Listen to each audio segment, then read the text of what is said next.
Coucou YouTube, j'espère que vous allez bien et que vous allez passer de très bonnes vacances. Moi, ça a été. D'ailleurs, je vous invite, si vous n'avez pas encore regardé mon dernier vlog sur la Turquie, il sera quelque part sur l'écran. Bref.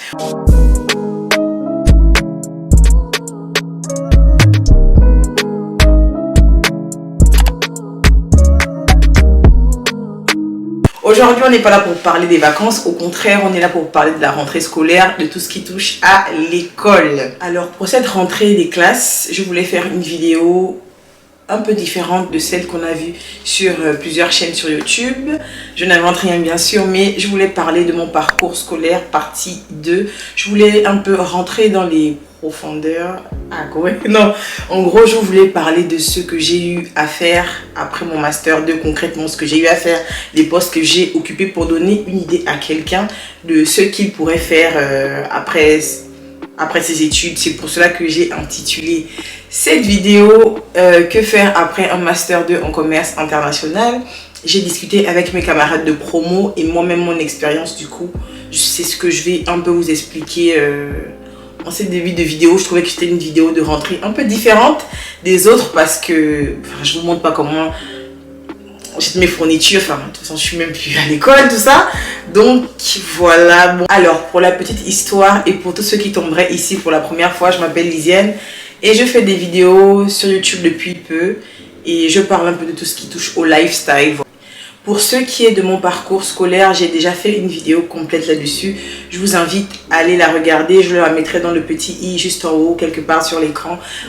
Pour résumer, j'ai fait une licence 3 AES, option échanges internationaux. Et j'ai fait un master 2 en commerce international. À la suite de mes études et pour valider mon master 2, mon diplôme, j'ai dû faire un stage de fin d'études de 6 mois comme tous les étudiants normalement en master 2. Donc j'ai fait mon stage de fin d'études dans une maison de luxe où j'étais assistante grand compte. Le stage que j'ai fait n'avait pas trop de lien avec mon projet professionnel parce que je ne souhaitais pas me spécialiser dans le marketing de luxe ou même dans le luxe. Donc je ne vais pas trop m'éterniser sur la partie stage, mais je vais plus parler de ce qui est venu après mes études. Du coup, qu'est-ce que moi j'ai fait concrètement après mon master 2? Bon, on va d'abord poser les bases. Après le master 2, il y a deux écoles. Il y a ceux qui ont fait des alternances et ceux qui ont fait des stages. Et donc, après leur master 2, la seule chose dont ils ont envie, c'est de se reposer, de faire une année de césure, de voyager dans le monde. Et il y a l'autre école qui, après son master 2, elle veut directement travailler parce que il y a des factures à payer, tout ça, quoi. La vie continue. Donc, pour ma part, moi, je suis de la seconde école parce que moi, après mon master 2, j'ai souhaité directement travailler. Alors, dans quel état d'esprit j'étais après mon master? Il faut savoir qu'après mon master, je ne savais pas toujours concrètement ce que je voulais faire. Donc, je me suis dit, j'avais une idée, mais j'étais pas encore très sûre. Donc, je me suis dit, bon, après mon master, je suis jeune, j'avais quoi, 23 ans ou 22 ans? 23 ans. Je me suis dit, bon, je vais toucher un peu plusieurs choses pour voir un peu ce qui me plaît. Et après, je vais me décider, voilà, je vais commencer mon projet professionnel. Donc, premièrement, j'ai postulé. Donc, je tiens à rappeler que je n'avais pas fait de stage, je n'avais pas fait d'alternance en dehors de mon seul stage de fin d'études. Donc, vraiment, mon CV, il était zéro, il était vraiment vide. Voilà, j'avais fait des petits jobs par-ci, par-là, mais ça ne pesait pas sur mon CV, quoi. C'était limite un petit peu inutile.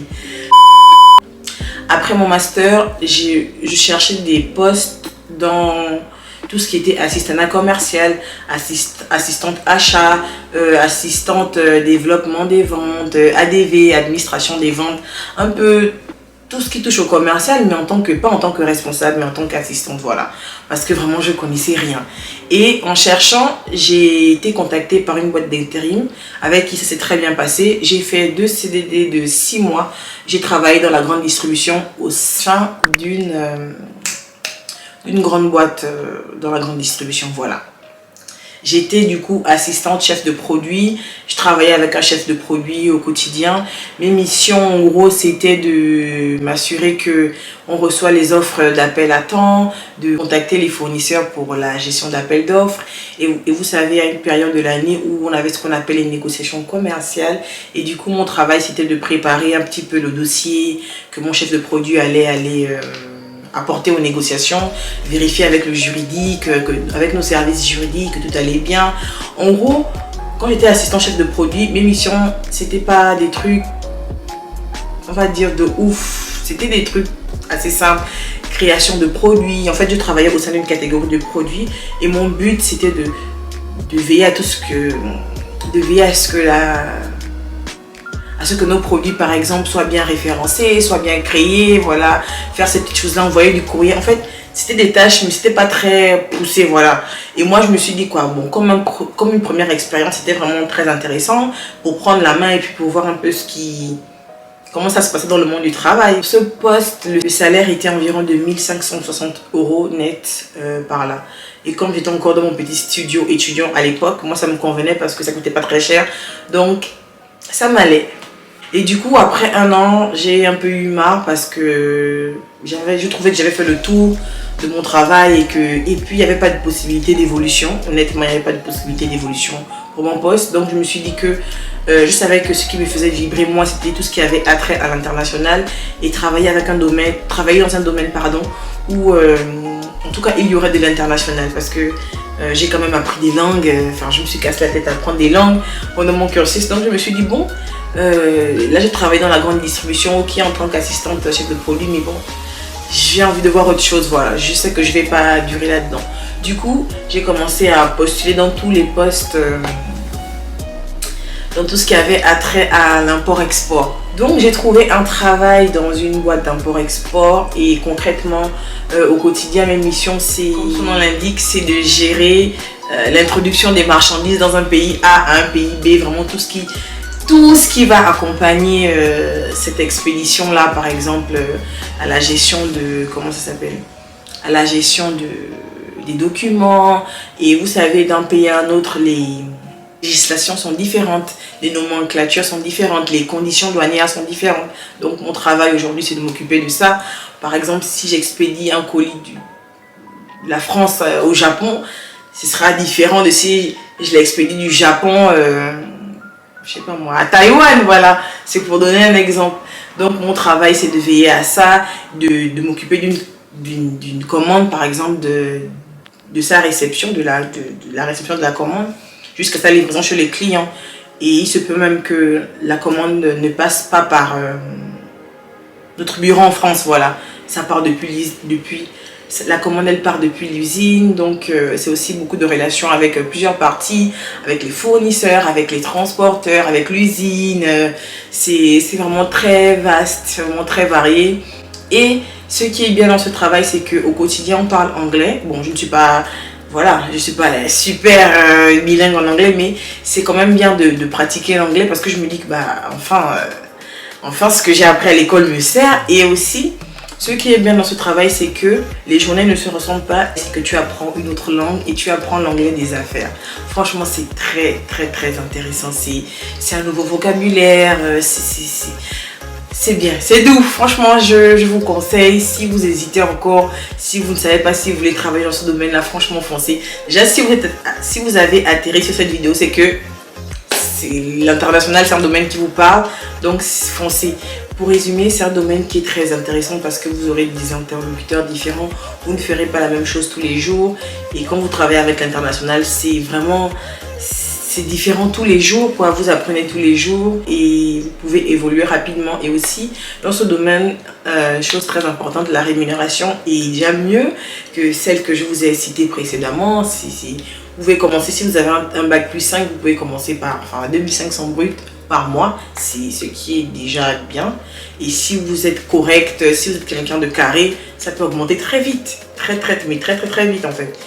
Donc, et les perspectives d'évolution dans ce domaine, franchement, top, top, top. Maintenant, on va parler des débouchés. Qu'est-ce que vous pouvez faire après un master en commerce international? Alors, vous pouvez travailler premièrement dans la grande distribution. Vous pouvez évoluer en tant que, si vous aimez tout ce qui est achat logistique, tout ça, vous pouvez évoluer en tant que responsable achat, responsable logistique, vous occuper de toute la chaîne logistique d'une catégorie de produits, c'est très intéressant. Si vous aimez le transport, travaillez dans les transports. Si vous aimez la douane, travaillez dans les douanes. Si vous aimez les banques, même travailler tout ce qui a trait au domaine bancaire, vous pouvez travailler domaine bancaire, vous pouvez travailler dans les institutions internationales, vous pouvez créer votre ONG. Moi j'ai des camarades de promo à moi qui ont créé des institutions à peu près comme des orphelinats dans leur pays. Vraiment c'est quelque chose de vaste et on peut faire beaucoup de choses avec. Ensuite on va parler des salaires, parce que je trouve que c'est une question un peu tabou et que beaucoup de gens n'en parlent pas après un Master 2. En fait, il se peut que vous ayez fait un Master 2, mais à la sortie de votre université ou de votre école, on vous propose un salaire beaucoup trop inférieur à ceux auxquels vous vous attendiez. Par exemple, moi je me rappelle quand on était à la fac, en Master 2, j'ai des camarades à moi qui disaient « Ouais, moi si c'est pas 3 000 € net, je n'accepte pas. » Mais frère, t'as pas d'expérience. 3 000 € net, en fait. Pourquoi tu veux 3 000 € net en fait? Moi je préfère embaucher, enfin les entreprises préféreront embaucher des personnes qui ont 5 ans d'expérience et elles préféreront leur payer 3 000 € net que toi qui sors de l'école et voilà quoi, tu débutes ta carrière. Donc voilà, je veux aussi donner un conseil, je sais pas moi, aux futurs, je sais pas moi, diplômés qui me regardent. Ne vous attendez pas toujours à des salaires de ouf en sortant de l'école. Et moi je pense que c'est la première chose. Vous pouvez la première année d'abord prendre la main et gagner en expérience. Voilà, ça ne vous coûtera rien d'être sous-payé, si je peux dire ça comme ça. Et avec les années, ça augmentera. Et puis, votre destination, votre point de départ aujourd'hui ne sera pas forcément votre destination finale. C'est pas parce que vous avez commencé à gagner 1 500 € aujourd'hui que dans 5 ans vous gagnerez 1 500 €. Moi j'ai commencé, j'ai gagné 1 500 € mon premier travail, j'ai gagné 1 500 €. Voilà, aujourd'hui ça n'a rien à voir. Donc moi j'ai pas de tabou avec l'argent, vraiment, je sais pas pourquoi. On en fait des caisses autour de l'argent, mais moi je voulais sensibiliser autour de ça. Parce que c'est quelque chose que je ne savais pas. Moi je pensais que quand j'allais sortir de la fac, on allait me payer des masses, mais pas du tout. Mais pas du tout. Après, dans le cas où vous avez fait des grandes écoles, vous avez fait des stages, des alternances, enfin, là c'est différent. Vous pouvez mieux vous vendre parce que vous avez déjà assez d'expérience. Et pour les personnes qui n'ont pas d'expérience, moi je trouve que faut pas trop s'attendre à des salaires de ouf après l'école. Voilà. Normalement, j'ai fait assez le tour. J'ai parlé des débouchés, j'ai parlé des salaires, j'ai parlé de mon expérience. Si vous avez des questions qui vous viennent, n'hésitez pas à me les mettre dans la barre d'infos ou à m'écrire sur mon Instagram que j'afficherai quelque part sur l'écran. Et je vous dis à la prochaine pour une nouvelle vidéo. Tchuss!